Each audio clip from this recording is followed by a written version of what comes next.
CBSE ने class 10 2024-25 academic year के session के लिए साइंस का सिलेबस ऑफिशियली रिलीज कर दिया है। अब साइंस का सिलेबस क्या रहने वाला है, साइंस में भी फिजिक्स के पॉइंट ऑफ व्यू से मैं आपको सिलेबस बताने वाला हूं इस वीडियो में, क्योंकि साइंस 3 सब्जेक्ट से मिलकर बना होता है, फिजिक्स, केमिस्ट्री, बायो। तो सबकी क्लैरिटी आपको इस वीडियो में मिलेगी, वीडियो को एंड तक जरूर देखना। तो स्टार्ट करते हैं बच्चों। अगर हम साइंस की बात करें तो आपका जो साइंस का बोर्ड एग्जाम का पेपर होगा वो थ्योरेटिकल पेपर 80 मार्क्स का यानी 80 मार्क्स का पेपर होगा, और बाकी 20 मार्क्स इंटरनल असेसमेंट यानी प्रैक्टिकल के जुड़ेंगे। तो 80 + 20 टोटल हो गया आपका 100 मार्क्स। ठीक है, तो आपका बोर्ड एग्जाम जो 80 मार्क्स का होगा उसमें डिवाइडेड है, बायो 30 मार्क्स की पूछी जाएगी, केमिस्ट्री 25 मार्क्स की और फिजिक्स 25 मार्क्स की। यानी केमिस्ट्री और फिजिक्स का वेटेज इक्वल है, बायो का वेटेज 5 मार्क्स ज़्यादा है ना। अगर हम फिजिक्स पे बात करें तो फिजिक्स के 25 मार्क्स लाने के लिए आपको कितने चैप्टर पढ़ने होंगे, अब हम उस चैप्टर वाइज डिस्ट्रीब्यूशन को देख लेते हैं। लेकिन अगर आप सिलेबस की ऑफिशियली पीडीएफ देखोगे ना, जो सीबीएसई के वेबसाइट पे है, तो वहाँ इन्होंने जो एनसीईआरटी में जो आपके साइंस के 13 चैप्टर हैं उनको टोटल 5 यूनिट में क्लासीफाई किया है। ठीक है, पहला यूनिट है chemical substance, nature and behaviour, दूसरा यूनिट है वर्ड ऑफ लिविंग, तीसरा है नेचुरल फिनोमिना, फोर्थ है आपका effects of current and fifth है नेचुरल रिसोर्सेज। अब इसमें फिजिक्स का जो यूनिट है वो यूनिट है आपका 3rd and 4th, natural phenomena 12 marks का और 4th unit effects of current 13 marks का। तो ये 2 यूनिट फिजिक्स के हैं। तो 12 + 13 कितने हो गए, 25। अब आइए इन 2 यूनिट में चैप्टर का नाम देख लेते हैं। तो जो आपका यूनिट 3rd है नेचुरल फिनोमिना, उसमें 2 चैप्टर हैं, chapter 9 light reflection and refraction और chapter 10 human eye and colourful world. और इन दोनों से मिलाकर 12 मार्क्स के आपके क्वेश्चन पूछे जाएंगे।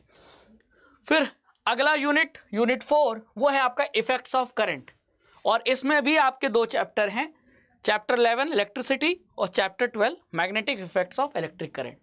तो 2 यूनिट को मिला दें तो टोटल कितने चैप्टर हुए, 4 चैप्टर। यानी आपको साइंस में फिजिक्स के पॉइंट ऑफ व्यू से 4 चैप्टर पढ़ने हैं, light, human I colourful word, electricity and magnetic effects of electric current. अगर इन दोनों चैप्टर की टोटल वेटेज देखें तो ये 13 मार्क्स की है। तो 12 + 13 हो गए फिजिक्स के 25 मार्क्स। अब आइए इन चैप्टर में टॉपिक कौन कौन से पढ़ने हैं वो देख लेते हैं।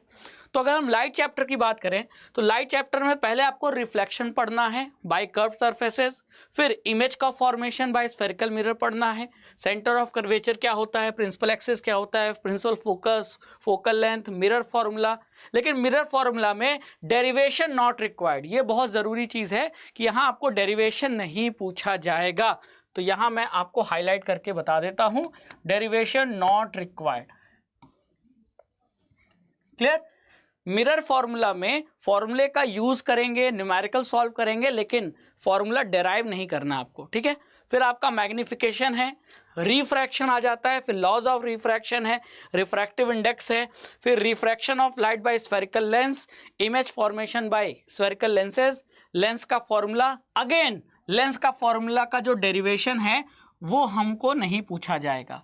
तो चाहे मिरर फॉर्मूला हो चाहे लेंस फॉर्मूला हो, उसका डेरिवेशन हमको नहीं पढ़ना है। ठीक है, लास्ट में मैग्निफिकेशन ऑफ लेंस और पावर ऑफ लेंस, और यहाँ आपका चैप्टर ओवर हो जाता है। तो ये 2 चीज़ें ध्यान रखना कि मिरर और लेंस फॉर्मूले का डेरिवेशन आपके बोर्ड एग्जाम में नहीं पूछा जाएगा। ठीक है, चलिए अब आते हैं नेक्स्ट चैप्टर की बात करते हैं, human I colourful word.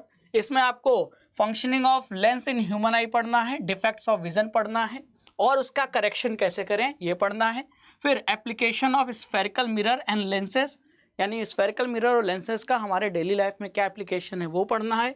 Refraction of light through prism पढ़ना है, dispersion of light, scattering of light और स्कैटरिंग ऑफ लाइट का एप्लीकेशन इन डेली लाइफ। लेकिन इसमें हमारा colour of the sun at sunrise and sunset ये एक्सक्लूड किया गया है, ये हमको नहीं पढ़ना है। तो स्कैटरिंग ऑफ लाइट का जो एप्लीकेशन है उस एप्लीकेशन में ये वाला एप्लीकेशन हमको नहीं पढ़ना है, और ये एनसीईआरटी में दिया भी नहीं है। ठीक है, तो आपको ध्यान रखना है कि ये टॉपिक हम एक्सक्लूड करने वाले हैं, पूछा नहीं जाएगा। अब आते हैं नेक्स्ट चैप्टर यानी इलेक्ट्रिसिटी। इलेक्ट्रिसिटी में हमको current, potential difference ohm's law, resistance, resistivity, factors affecting resistance of a conductor, series combination of resistors, parallel combination of resistor, और एक चीज और डेरिवेशन हो सकती है पूछ ली जाए, ठीक है, तो आपको सीरीज कॉम्बिनेशन का डेरिवेशन पढ़ना होगा, मैं पढ़ाऊंगा भी, और पैरेलल कॉम्बिनेशन ऑफ रेजिस्टर का डेरिवेशन जो फॉर्मूला है वो भी पढ़ना होगा, ठीक है। फिर आता है heating effect of electric current, फिर एप्लीकेशन इन डेली लाइफ, किसका एप्लीकेशन, हीटिंग इफेक्ट का एप्लीकेशन, फिर electrical power, inter relation between P, V, I and R, ठीक है, ऐसे फॉर्मूले जो इन सभी को कनेक्ट करें, क्लियर। तो ये आपका पूरा इलेक्ट्रिसिटी के मेन टॉपिक हैं। यहाँ आपको ध्यान रखना है कि डेरिवेशन आ सकता है, तो सीरीज कॉम्बिनेशन का जो फॉर्मूला और पैरेलल कॉम्बिनेशन ऑफ रेजिस्टेंस का जो फॉर्मूला होता है वो फॉर्मूला का डेरिवेशन हम पढ़ेंगे, और यहाँ जूल्स लॉ ऑफ हीटिंग का भी डेरिवेशन पढ़ेंगे। दिया नहीं है लेकिन पूछ लिया जाता है तो मैं पढ़ाऊंगा आपको, ठीक है। चलिए आते हैं आखिरी chapter, magnetic effects of electric current. इसमें आपको स्टार्ट करना है मैग्नेटिक फील्ड क्या होती है, magnetic field lines, magnetic field due to current carrying conductor. Current carrying conductor में आपको कॉइल भी पढ़ना है, सोलेनॉइड भी पढ़ना है, स्ट्रेट कंडक्टर भी पढ़ना है, ठीक है। और फिर force on a current carrying conductor, Fleming left hand rule पढ़ना है, डायरेक्ट करंट पढ़ना है, अल्टरनेटिंग करंट पढ़ना है, फ्रीक्वेंसी ऑफ एसी पढ़ना है, advantage of AC current over DC current पढ़ना है, और लास्ट में डोमेस्टिक इलेक्ट्रिक सर्किट पढ़ना है। इतना कुछ आपको मैग्नेटिक इफेक्ट चैप्टर में पढ़ना है। तो यहाँ आपका सिलेबस से रिलेटेड सारी जो इंपॉर्टेंट इंफॉर्मेशन थी वो मैंने आपको कन्वे कर दी। अब हम शुरुआत करेंगे पढ़ाई से, और जल्दी आपको वीडियोस भी मिलेंगे।